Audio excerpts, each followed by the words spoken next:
Today on an all-new Dr. Phil, she's sold more than 20 million songs, has 145 million combined followers, top 1 billion views on YouTube. But along with the fame, my name is Demi, was a life or death struggle. The very first time that I was suicidal was when I was 7. Demi Lovato. When I was bullied when I was 12, I turned to drugs and alcohol. Up close. At the rate that I was using and drinking, I wasn't going to live a long life. And personal. I turned to cutting. Every time I cut, it got deeper and deeper. You've been very vocal about being diagnosed as bipolar. Yes. The Dr. Phil interview. Was there a time you actually thought the best option was to take your own life? It's been 6 years you've been sober. When was the last time you seriously thought about hurting yourself? Plus, the man she says saved her life. And the inspiring way she's paying it forward. I guarantee you, you will save tens of thousands of lives by saying what you're saying. Demi Lovato, up close and personal. Demi Lovato shot to fame at a young age, starring on children's shows like Barney and Disney Channel's Sunny with a Chance and Camp Rock. Today, she's a chart-topping sensation, selling out huge concert venues and inspiring her fans. My name is Demi. I wanted to be like Shirley Temple, somebody that could sing and act at such a young age. She had the nerve to sing in front of the entire school, and it was beautiful. That was the first time I thought, okay, this is probably what she's going to want to do the rest of her life. I don't know how I knew I had it in me, but I knew that it was what I was supposed to do. I started to realize that Demi was gifted, not human, when it came to her voice. Teen sensation Demi Lovato is having a great year. You ever have time to just relax and be a kid and have fun with girlfriends? I am a kid right now, and I am totally relaxed, so I guess so. I'm looking towards to doing more projects, hopefully feature films one day, and making more albums. But Demi's road to success wasn't easy. For years, the Grammy-nominated superstar battled secret demons. During her darkest hours, Demi says she even contemplated taking her own life. She eventually hit rock bottom.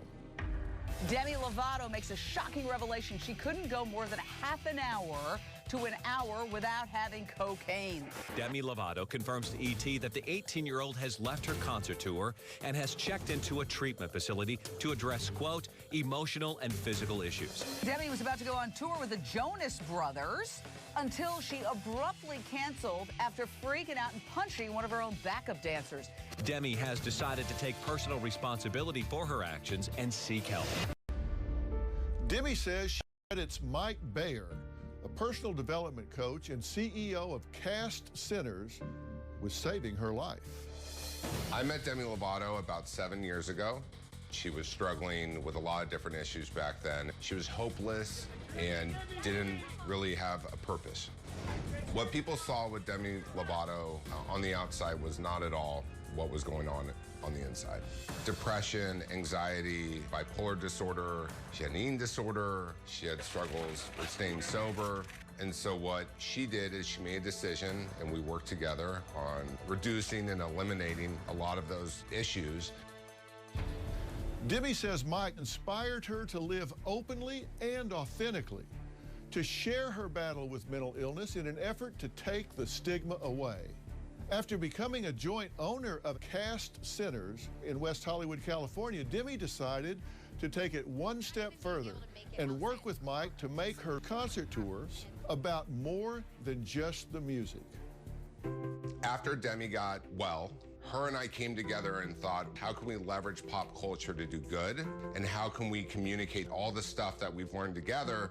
And so we created Cast on Tour. I'm 4 years sober now, which is awesome. In every city, we have different speakers come out who align with the Cast Centers brand and align with her messaging. You have to love yourself, but you've got to do something for someone else first. Hopefully we can make it just more about wellness, and so the taboo doesn't have to be completely stuck to the idea of getting help. Demi is an incredible partner to have at Cass Centers because she's honest, she's inspirational, she's even mentored some of our clients, she's sponsored some of our clients.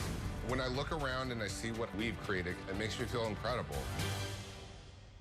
Demi asked me to be a special guest speaker at Cast on Tour, a free event held before every concert on her Tell Me You Love Me tour, and I was honored to do so. Demi is now happy and healthy and back on top. As she came up on her 6th year of sobriety, I met her backstage at the LA Forum. How you doing? I'm doing pretty good. Yeah? Yeah. Had some meetings this morning, and now I'm just ready to get on stage. So how long have you been on tour this time? This is the 3rd show. Oh, really? Yeah, so it's still fairly new. I heard your son is in a band. Yeah, 100-handed. Yeah, they've got a song in the top 40, and he loves it, so he's a huge fan of yours. Well, maybe he can make it out to another show. Yeah, he definitely will do it. So that's awesome. Before she took the stage in front of thousands of fans, Demi sat down with our cameras for a revealing look at her past struggles and her life now. Well, Demi and Mike, you guys tell me, how did this whole thing come about? Why are we here? Why did we do this? I actually went to Cast as a client, and I went there because I had a bad shroom trip, and I called my therapist in the middle of the night and said I need a sober companion, and she set me up with Mike. I ended up moving into sober living at Cast, and I was there for over a year, and Cast was a huge part of my recovery. So now I co-own it with Mike, and we have this incredible experience before the show, every performance that I have, where we bring in people to have kind of this group therapy, motivational session with my fans. And it's really been received really well. People have said that it's changed their lives, that they've learned so much. And so I'm extremely grateful, not only for this experience, but for Mike. Why did you decide to use your life this way? Because let's face it, most people hide what you're highlighting. I went to church camp one time, and there was somebody who spoke in tongues over me, and I grew up Christian, so I wasn't familiar with this experience, and I remember them prophesizing over me, saying that one day you'll be a hero to tens of thousands of people. And luckily, my platform has reached many more through social media and through my work, but it was that day that she said, you'll be a hero to thousands of people, and she said it would be through the arts.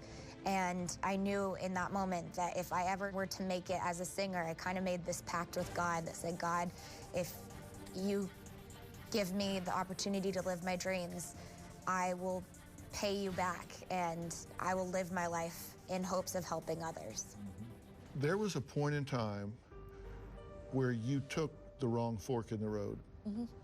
Take me through the moment that you've identified as the defining moment when you took that wrong fork and it started to crumble on you. There's been many forks, unfortunately. My story had many ups and downs, and I've hit rock bottom in different aspects of my life. There was one moment where I was drinking vodka out of a Sprite bottle at 9 in the morning at the airport, and I had thrown up in the car service. And I just thought to myself, this is no longer glamorous, it's no longer cute, it's no longer fun. I'm like my dad. And I felt pathetic, and I knew that I had to change. So the next day, I went on American Idol, still hungover, and afterwards we had an intervention with my team, and I made a decision in that moment that I was going to change my life around. At that moment, did you know how much danger you were in? At that moment, yes. I knew. You knew knew this could unravel? Yes. My addiction with drugs and alcohol was very severe, to where I had several scares, and I knew that at the rate that I was using and drinking, I wasn't going to live a long life. I knew that I didn't drink and use for a long period of time 40 years, like a lot of people sometimes deal with drug and alcohol addictions. I used very fast, very hard. What caused you to do it the first time? People don't do things for no reason. I've spent my life trying to figure out why people do what they do and don't do what they don't do. Why did you turn to that when you did? Coming up. They had a suicide petition, and they passed it around the school and got people to sign it. I was cyberbullied, and they made fun of my weight. And it was at that moment where I decided that I was going to not eat anymore. Tomorrow on Dr. Phil. They claim they're being terrorized by their pot smoking. Emma stole her grandfather's pain medication and sold it for drug money. Car stealing. Have you taken the car without permission? I have before, yeah. Violent. Have you struck your grandfather in the face? Yeah. That's assault. Teen daughters. She's punching me in the face so hard that she broke her own hand. Does this seem normal to y'all? That's tomorrow. We now return to Demi Lovato, up close and personal. I actually had anxiety around this interview. Why is that? Because the last time I did an interview this long, I was on cocaine. I was either craving drugs or on drugs. I was using while I had a sober companion. And I went through about 20 different sober companions. It's embarrassing to look back at the person that I was. You really have to lean into the people that are trying to support you and surrender, because that's when the change is going to happen. I've spent my life trying to figure out why people do what they do and don't do what they don't do. Why did you turn to that when you did?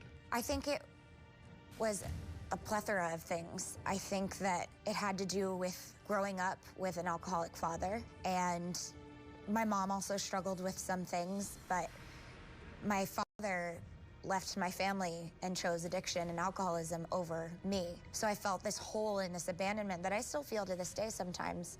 And it felt as if he chose that over us. And so I knew that there was something glamorous or fulfilling about alcohol and drugs.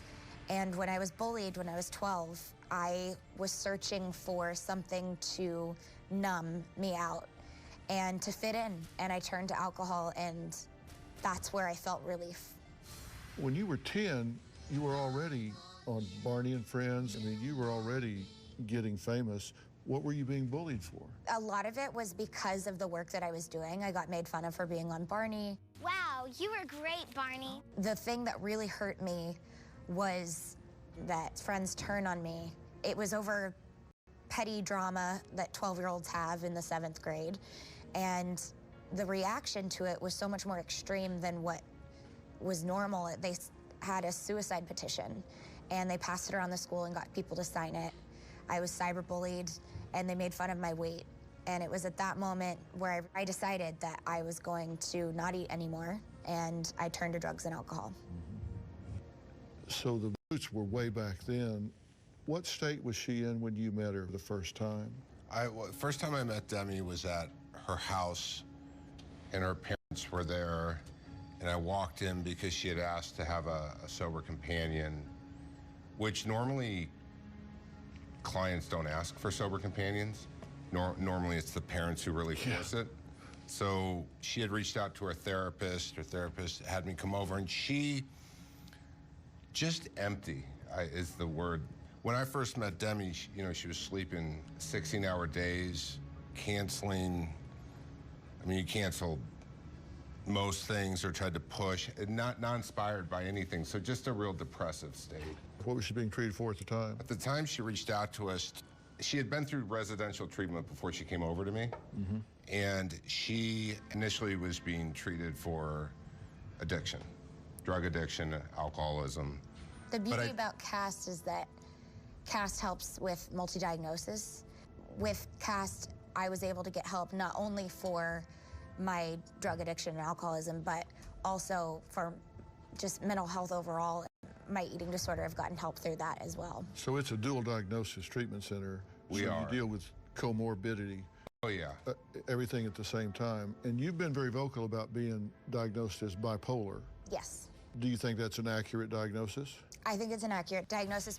When I was diagnosed at 18, I looked back at my past and I felt like this overwhelming sense of relief. I can't really explain it other than saying like, oh, that makes sense. Finally, I had a diagnosis and I was able to get on medication and get the proper treatment that I needed. Was there a time that you actually thought the best option was to take your own life? Coming up. I turned to cutting, and there was a while there where my mom was afraid to wake me up in the mornings because she didn't know if she opened the door if I would be alive or not. When you thought about taking your own life, was it driven by rage or was it driven by sadness? And later. He passed away when I was 20. A part of me hated him, a part of me loved him, a part of me felt sorry for him. Monday on an all-new Dr. Phil. My dad has been faking illnesses. He claims he has liver cancer, 100 heart attacks. Is he lying to his family? Are you a con man? No, sir. You've called 911 more than people call Domino's Pizza. That's Monday. I just want to have some fun with you.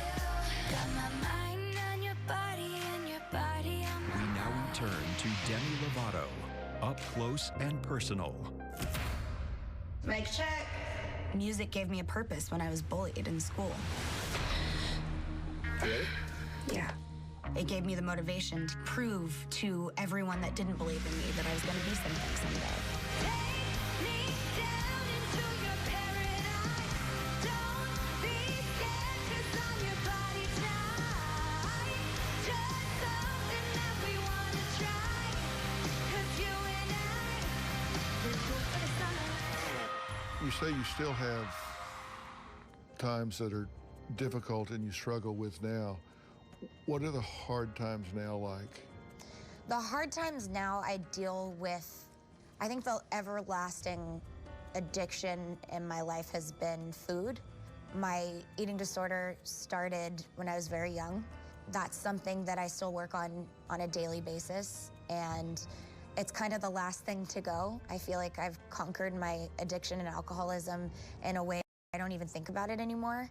But my struggles with my food issues are something that I still deal with, but I'm growing and I'm in a really good place today. Was there a time that you actually thought the best option was to take your own life? The very first time that I was suicidal was when I was 7, and I had this fascination with death.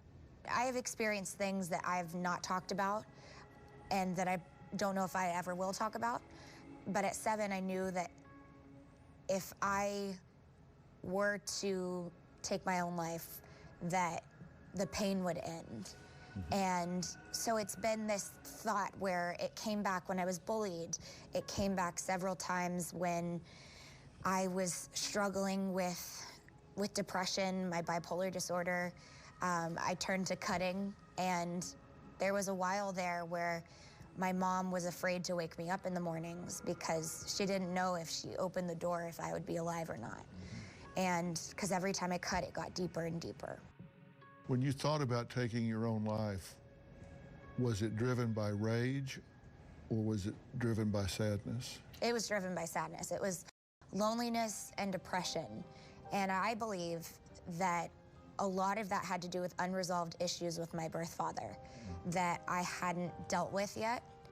Now that I've gotten older and I've been able to grieve the loss of him, and I've been able to step back and look from a distance that he was mentally ill and that it wasn't his heart that meant to abandon me, I've been able to overcome his loss and understand where everything went wrong, and that sadness has been going away. Demi has said that she credits you with saving her life. What do you think when you hear her say that? I mean, she saved her own life. I was just fortunate to be a part of that process. The first time I met her, a few weeks later, we went to Chile. First time I'd ever seen her perform. She's 40,000 people in Iquique, Chile. We always talk about this trip because we couldn't get peanut butter and jelly sandwiches. They had like no food. And After her performance, I went up to her room and she talked to me about jumping off the edge of the hotel. After she's performed, everyone's loving her. I was like, oh my gosh, she's really talented. And yeah, she's done the work, and she's an incredible woman, and I'm proud she's a friend and partner. You know, it's not normal that someone would have been a client and then they become a partner of a place, but then when she came around and was like, I want to open up a treatment center, I mean, we have a close relationship and we love each other. And that's why we even do Cast on Tour, is so that we can continue that. We're in 2018 now. You've been sober 6 years? Mm-hmm. Congratulations on that, by the way, because I know how hard that can be. 6 years. Mm-hmm. What do you think about that? I had a moment this year when I wrote out a list with my friends of our New Year's resolutions. We each made a list. And on my New Year's resolution, it wasn't to stay sober. It was just not on the list. And I realized, wow, my life has gotten to a place where I don't even have to write it on my New Year's resolution list. It's just my life now. I don't drink, I don't use. And that's so freeing and fulfilling to me. It's been 6 years you've been sober. When was the last time you seriously thought about hurting yourself? Coming up. Every night you write something you want to give up. Mm-hmm. Every night before I walk on stage, I write in a book. I write the date, I write what doesn't do it for me anymore.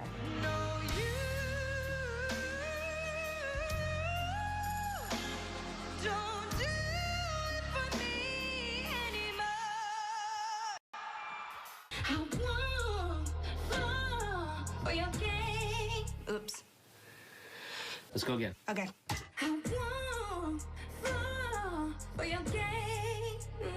Demi Lovato, up close and personal.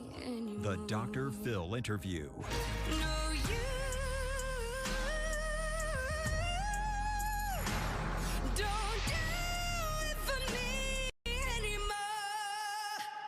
It's been 6 years you've been sober.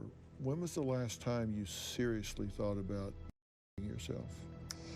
I think there's been times where I haven't thought of hurting myself in a really long time. I would say it's been years since that, but there's been times where I've thought about life would be better if I was high. Life would be better if I were to drink again. And that's a part of the struggle. That's something that you deal with as a recovering addict and alcoholic.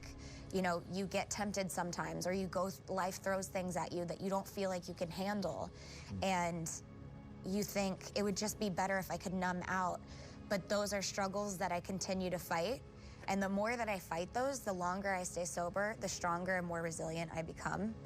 And then I'm able to be an example for all of the people that are at my show tonight, for all the people that follow me on social media and see me walk the walk. You know, I'm able to be an example for them. And most importantly, my little sister, who's 16, going through some of the things that I was faced with when I was younger, you know, just the pressures of being a teenager. You know, one thing too is she opens up the whole concert, which I think is fantastic. This song called You Don't Do It For Me Anymore, and initially it was about alcohol. She literally rises up, no big lights, just her singing. The song hits me every time. Don't do it for me anymore. I know it's taken on different meanings for her. Every night you write something you want to give up. Mm-hmm. Every night before I walk on stage, I write in a book. I write the date, I write what doesn't do it for me anymore. And it's been, so far I've only had 2 shows, tonight will be the 3rd, but it's been my eating disorder doesn't do it for me anymore, and drugs don't do it for me anymore. I mean, that makes me so proud, because you get to see someone get to the other side. Mike, you were kind enough to give our camera a tour of Cass Centers. Tell me the philosophy, the mission statement behind Cass Centers. Cass Centers' tagline is freedom to be your best self. The work we do is about being thinking partners to help people find themselves. Rooms at Cass Centers. Demi comes every 3 weeks to a month, depending on her tour schedule, and she will participate in group and help some of the clients through her own inspiration, which I think is pretty unique. We have several people here. Hey, guys. It's Kaja and Michael. I love hiring people who have been through our program, had success stories. They know our model, they know what we do. We offer a lot of different clinical services to help people dig in and heal whatever traumas they have that are keeping them from being their best selves. It seems to me that the individual is a very active member of the treatment plan, the treatment team. They don't come in and be passive. They take ownership in what's going on. They do, and everyone has a different treatment program. So we customize it. So nothing's cookie cutter. We also have apartments because our belief is people are going to live in apartments of their own home when they leave. So we try to mimic their life. Demi, I'm sure you've heard the term health engendering personality. There are just those people that when you're around them, you feel better about yourself being around them. He strikes me as being a person that has a health engendering personality. Oprah's that way. You can't be around her and not feel better about yourself. You were that way. Well, thank you. I'm a compliment. He has what you call an affidavit face, you know, you just believe what he says, and it's health engendering. You responded to that, obviously. I knew that when I met Mike, there was a level of trust that I didn't understand, but I just felt. And I gave my issues, I completely surrendered. And I had to do that several times because for me, it wasn't just a one and done type of situation. I had many interventions with him, but I think ultimately he's somebody that makes me want to be a better person. He's somebody that's believed in me when nobody else did and really fought for me. And when everyone else was gonna leave, he was gonna stay. Yeah, I wouldn't want to tell him no. Oh, she has. I've told her no she told me plenty of times. Demi's very tough. Coming up, hundreds of people showed up for Demi's Cast on Tour before her performance at the Forum in Los Angeles. I was so happy to have the opportunity to speak to and reach her fans who came. They showed up for this event solely with the goal of working on their mental health and wellness. They didn't even know Demi was going to be with me. That's next. Coming up, behind the scenes with Demi. And later. What would you say to that Demi today that wanted to take her life those years ago? We now return to Demi Lovato, up close and personal. The Dr. Phil interview. This is our second tour. We did about 45 cities before, and when we heard Dr. Phil was willing to speak at Cast on Tour, Demi and I were so excited because it's another way that pop culture can come together to make people realize it's cool to work on yourself. Let me tell you, you're creating meaning to the suffering. That's the huge thing. I mean, I'm so impressed with this. I can't even tell you. Welcome, everyone, to Cast on Tour. So happy you guys have come out for this. Okay, I'll see you out there. See you out there. So please welcome Miss Demi Lovato.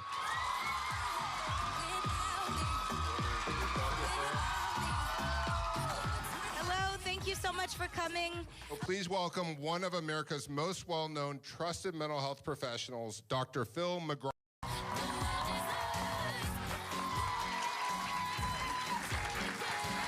Hey, guys. Well, you clap longer when Demi came out. Of course, I look like an old catcher a bit, so I understand. First, I really want to acknowledge Demi. We were just talking in the green room.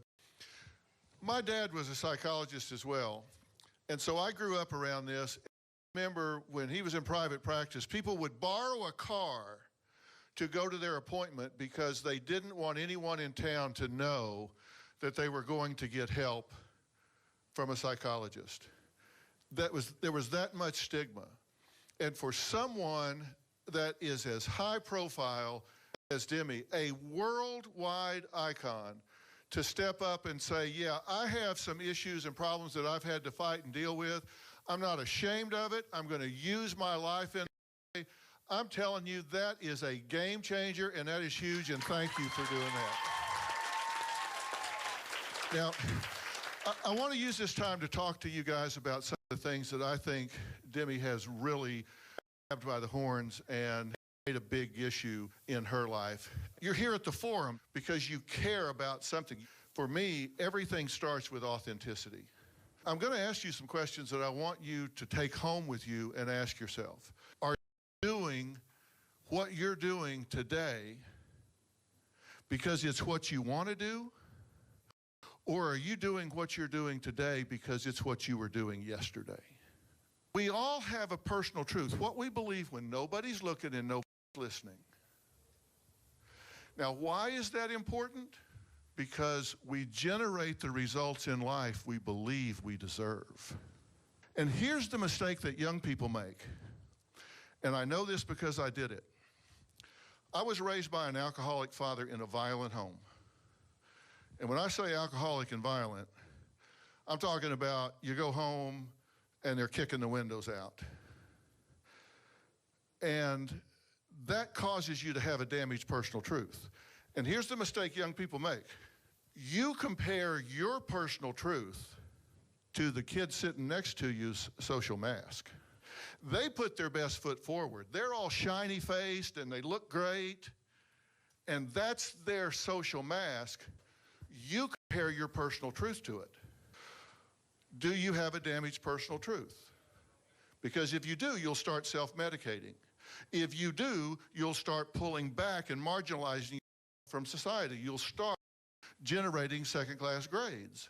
You'll start generating results you think you deserve. And then you'll start numbing yourself with alcohol, cocaine, heroin, whatever. And what do you do instead? You repair your personal truth.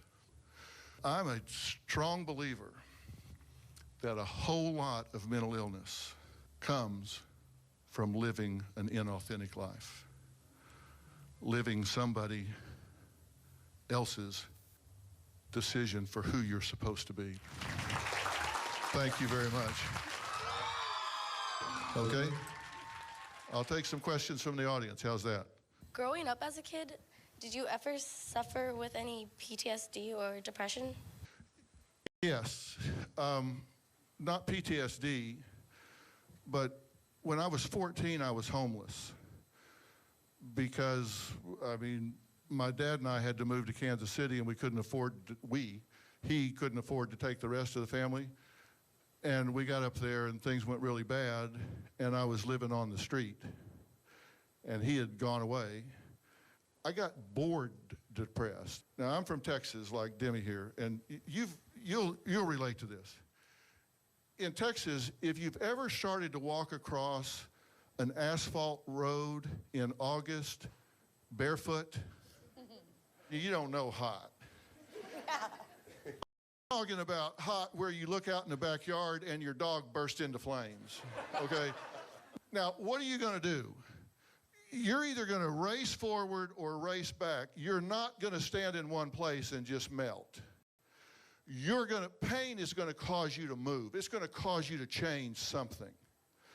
And that's what happened to me when I was depressed on the street. It caused me to change something. It caused me to become an agent for change in my own life. Thank you for your time and attention. And Demi, this is a big, bright light on this, and that takes so much courage. Thank you for doing this. Thank you so much. Coming up, we go backstage with Demi as she reveals her most difficult relationship. Is it hard for you? Yeah, very hard. That's next. We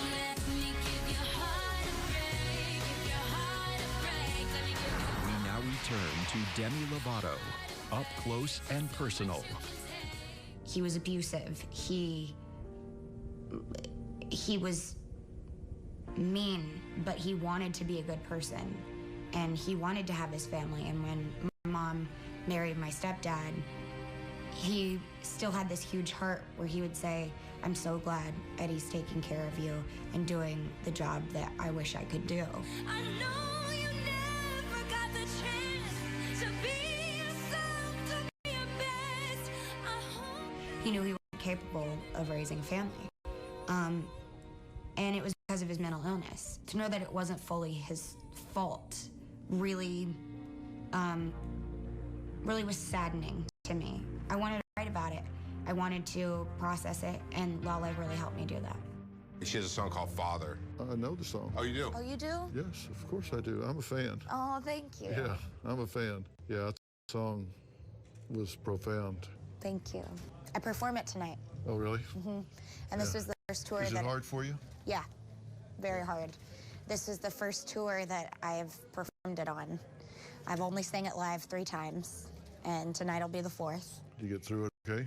I get through it okay, but I realize that I can't just shut out this performance. You know, I can't just like not play a song. The healing is through performing it. Yeah. He passed away when I was 20, and at the time I was so conflicted because I had so many emotions around him. A part of me hated him, a part of me loved him, a part of me felt sorry for him. Weren't you pissed that he died before you got a chance to tell him you were pissed? Yes, but I had stopped communicating with him when I was about 14. Yeah. And because I realized when I was 14, friends say to me, why do you keep the phone to him when it just makes you cry and it just hurts you? So I think he knew I was upset with him, and then the worst part about it was I didn't get that closure until he passed away. Yeah, if they die with unfinished emotional business and you can't say it, then you're stuck with it. I mean, I've had people write letters to their dead parents before, and it is cathartic. Yeah, I've done therapy where I sit in front of an empty chair and I share the truth with the empty chair as if he was sitting there. Yeah. And it was extremely healing for me. Yeah. It makes me so happy having you both do this. You guys have such massive platforms for change. I mean, people listen to you guys. That's a unique gift that you both have. Yeah, it's people in this world today are searching for someone to relate to. Yeah. Because everything on social media is glamorized. Yeah. And you don't show your true, you wear the mask, just like you said.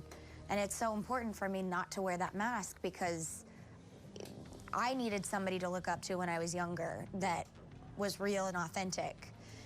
And I have a little sister who's 16. I want her to grow up in a world where people are real and authentic as well. So I wanted to be that role model for her. But you know what people say? If Demi can admit it, I can admit it. And if she can reach out for help, then why should I be ashamed to reach out for help? I guarantee you, you will save tens of thousands of lives by saying what you're saying. I could show you the emails we get, thousands and thousands of them. And the fact that you're willing to do it gives them permission to do it. You guys are doing it. 3 of us, all 3 of us got All 3 of us, there we go. Coming up. What would you say to that Demi today that wanted to take her life those years ago? I want you to think back to the last time you seriously considered killing yourself. There are millions of young girls watching this conversation right now. What would you say to that Demi today that wanted to take her life those years ago? I would say, hold on, because the longer you go without acting on an urge, the easier that it will be for you. And the more resilient, the more strong that you'll become, and you'll be able to show that light to so many people. It's a very, very serious thing to want to take your own life, to consider taking your own life and taking your own life. And it's not something that should be thought about lightly. And if I could tell anybody that's thinking about taking their own life, is to reach out to people. Don't hold it inside, don't isolate. Reach out to people, whether it's close friends, family. If you feel like you don't have anybody, look within yourself and try to find that resilience that will ultimately get you through whatever it is you're going through. Every single person on this planet is worth life. I think you've saved tens of thousands of lives just with what you've done today. It's multiplicative with what you're doing with this whole cast tour and your transparency. Had you taken your own life, those lives would not be saved. I mean, how glad are you that you didn't do that? You've got to realize the impact you're having. I knew that if I had taken my own life, that it would hurt the people around me, and I care too much about my family and my friends. And I knew that I had a bigger purpose in life. And I'm very, very grateful that I'm still here today and that I didn't give in to urges and that I'm able to help people and be an example for them, especially my little sister. How has your internal dialogue changed? Because you had to be saying things to yourself before that you're not saying to yourself now. Yeah, my inner dialogue has changed so much. I want the help. Therefore, when I look in the mirror and I see something that I don't like, I change that thought instantly into an affirmation, a self-affirmation, where I say, no, you're not gonna think like that. You are beautiful, you're worthy of love, and you're worthy of a happy and healthy life. And that kind of changes my energy, my mood. And sometimes I have to fake it till I make it. Sometimes I don't believe it, but I say it because I know that eventually I'll believe it. And it's kind of changed my life today. I've been in this for 45 years, and what you two are doing is unique and it's phenomenal. And this Cast on Tour and the Cast Center, you guys are changing the world. I mean, God bless you for what you're doing, and God bless you for saving her, because she's a game changer. Yeah. I'm proud to be sitting here with both of you. Thank you. Thank you. Demi is using her celebrity status to touch fans all over the world to let them know they are not alone. I know by doing will save lives, and I hope to work with her again as she continues this important journey. I want to give special thanks to the Forum, to Mike Bayer, and all the people behind the scenes with Demi to help change lives. For more information on Cast Centers, go to drphil.com. Thanks for watching.